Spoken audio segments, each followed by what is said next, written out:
बताइए, क्या वाकई में, ये आखिरी प्रश्न है, क्या वाकई में शांति है? क्या मन शांत रह सकता है?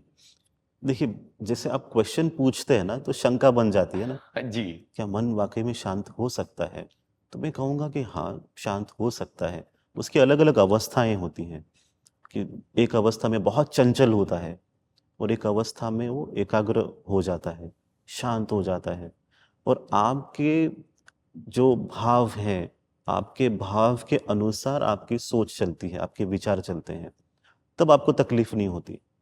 तो ये जो मन अभी आपको लगता है बहुत चंचल है और परेशान करता है, एक जगह पे ध्यान करने देता नहीं है, वही मन आपको बहुत मदद करता है, सहायता करता है, जब वो उस शांत की अवस्था तक पहुंचता है।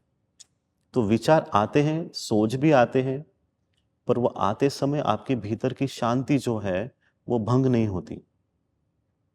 तो हर विचार शांति लेके ही आता है, वाह। वो किसी भी प्रकार का विचार हो।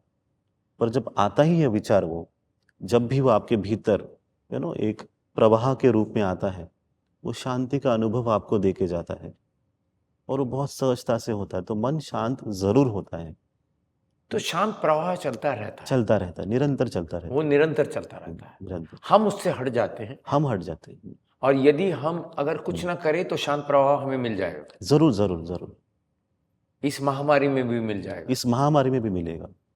आप उसमें भी देखेंगे, जब अगर आप शांत प्रवाह के साथ हो, तो आप बहुत लोगों का भला कर सकते हो। क्योंकि जब आप खुद दुखी हैं, तो किसी और का दुःख निकाल नहीं सकते हो।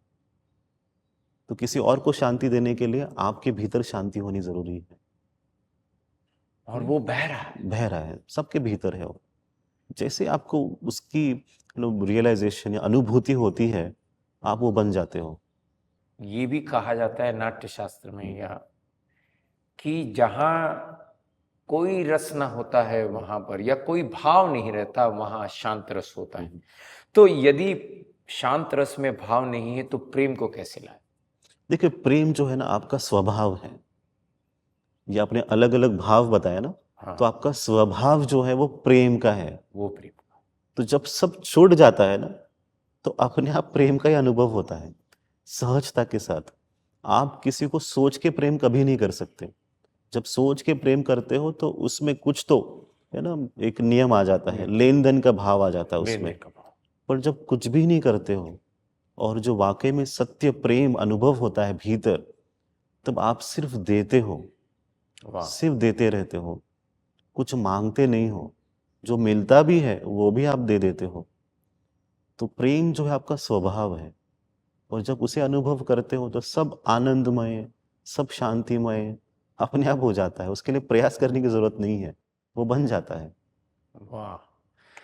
दादाश्री जी, ये आपने जो उत्तर दिया है वो हम सब के लिए बहुत ज़रूरी था, कि यदि आपका प्रेम ही आपका स्वभाव बन जाए तो आप भीतर आनंदमय हो सकते हो, और शांत प्रवाह निरंतर बह ही रहा है, तो आपको सिर्फ तट पर रुकना है।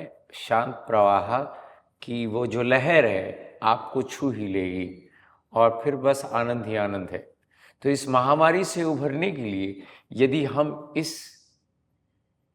नियम को नहीं कह सकते, यदि इस विचारधारा के साथ हम रहे, तो दादाश्री जी का हाथ ही पकड़ लिए मित्र है, तो उनका हाथ ही पकड़ लिए, तो मुझे तो विश्वास हो गया है कि शांति ज़रूर मिलेगी, और कोई रास्ता ज़रूर मिलेगा जिससे, यदि फोकस हिला है तो फोकस मिल जाएगा, मिल जाएगा। यदि रिश्ता इधर उधर हुआ है तो वो फिर से ठीक हो जाएगा।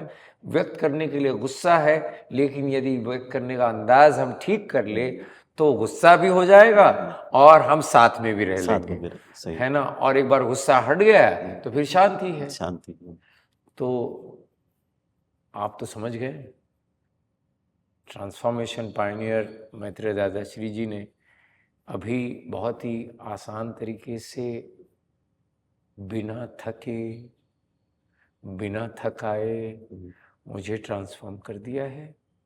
तो आप भी इसको अपने अपने स्वभाव में डाल लीजिए, दिमाग में जितना जाए ना जाए हृदय में उतार लीजिए, तो सब ठीक हो जाएगा। मित्र बनिए दादाश्री जी के, और अपनी मित्रता के साथ उनके आशीर्वाद भी अपने साथ रखिएगा। दादाश्री जी, धन्यवाद। नमस्ते।